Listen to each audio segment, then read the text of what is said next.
Environment chapter के अंदर last topic जो हमें पढ़ना है वो है वेस्ट डिस्पोजल, या इसी को हम बोलेंगे managing the garbage we produce.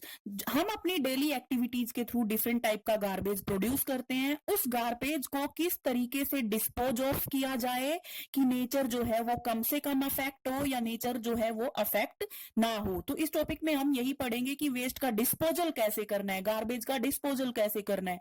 तो गार्बेज डिस्पोजल पढ़ने से पहले हमें ये जानना होगा कि वेस्ट जो होता है वो कितने प्रकार का होता है। वेस्ट दो प्रकार का होता है। वेस्ट को ब्रॉडली दो कैटेगरीज में डिवाइड किया गया है।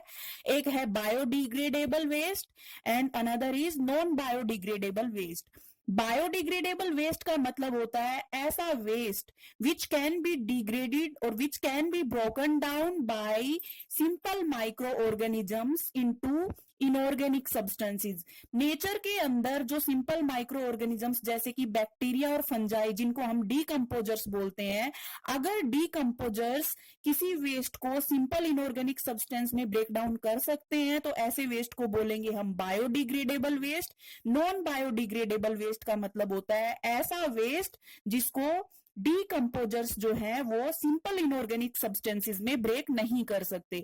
आप इसको ऐसे समझ सकते हैं, बायो मतलब लिविंग ऑर्गेनिजम्स, डिग्रेडेबल मतलब जो टूटने के लायक हो, जिसको डिग्रेड किया जा सके। तो बायोडिग्रेडेबल का मतलब है कि सिंपल ऑर्गेनिक सब्सटेंसेस में अगर किसी वेस्ट को ब्रेक डाउन किया जा सकता है सिंपल ऑर्गेनिक सब्सटेंसेस में जो सिंपल माइक्रो ऑर्गेनिजम्स होते हैं उनके द्वारा, तो ऐसे वेस्ट को बोलते हैं biodegradable waste. Non biodegradable waste को ब्रेक डाउन नहीं किया जा सकता। इसको हम एग्जांपल की हेल्प से समझ सकते हैं।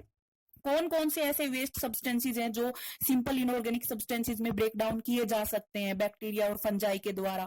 तो इसमें मेनली हमारा जो किचन वेस्ट होता है जिसके अंदर फूड लेफ्ट ओवर्स और वेजिटेबल पील्स होते हैं, या हमारे जो लाइव स्टॉक वेस्ट होते हैं जैसे कि जो कैटल फार्मिंग हम करते हैं, कैटल्स का जो वेस्ट होता है एक्सक्रीटरी वेस्ट, ये food leftovers, vegetable peels and livestock waste, cotton, paper, ये सारे ऐसे वेस्ट प्रोडक्ट्स होते हैं जिनको बैक्टीरिया और फंजाई जो है डीकंपोज कर सकते हैं, उनको ब्रेक डाउन कर सकते हैं।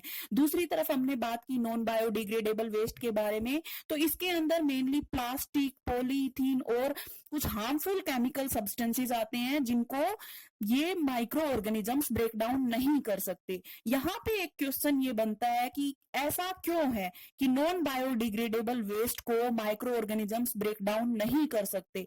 Why non biodegradable waste can't be broken down by decomposers. तो इसका आंसर ये होगा कि जो डीकंपोजर्स होते हैं यानी कि जो बैक्टीरिया और फंजाई होते हैं उनके अंदर ऐसे एंजाइम्स एब्सेंट होते हैं जो इन वेस्ट प्रोडक्ट्स को ब्रेक डाउन कर सके। So due to the absence of certain enzymes, non-biodegradable wastes can't be broken down into simple inorganic substances by bacteria and fungi।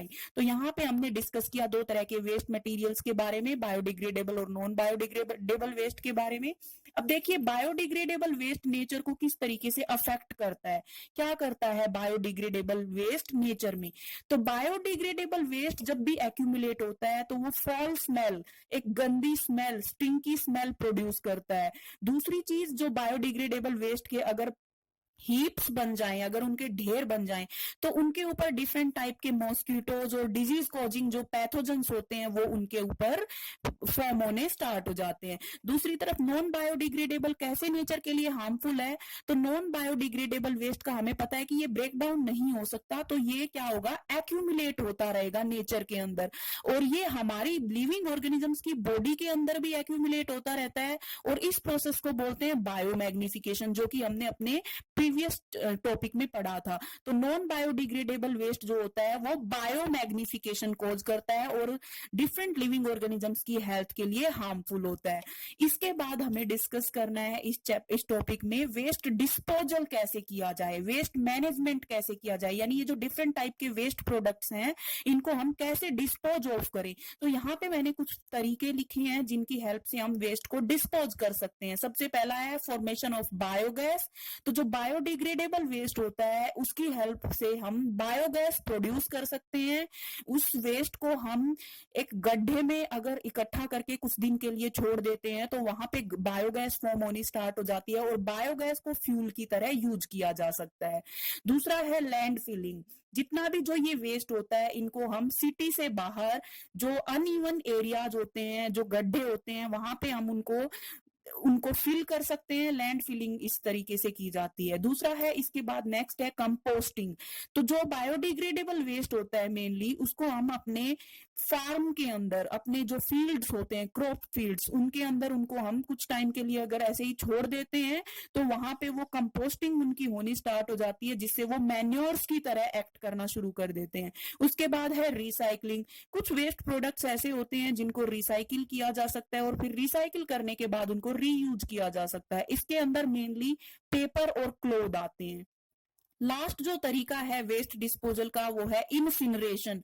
Incineration का मतलब होता है कि जो लेबोरेटरी के अंदर वेस्ट प्रोड्यूस होता है, रिसर्च वर्क में जो लेबोरेटरी में जो वेस्ट प्रोड्यूस होता है, उस सारे वेस्ट मटेरियल को, प्लास्टिक को मेनली और ग्लास को, प्लास्टिक और ग्लास को हम हाई टेम्परेचर के ऊपर कुछ कंटेनर्स के अंदर हीट करते हैं और उनको फिर से हम रीयूज कर सकते हैं।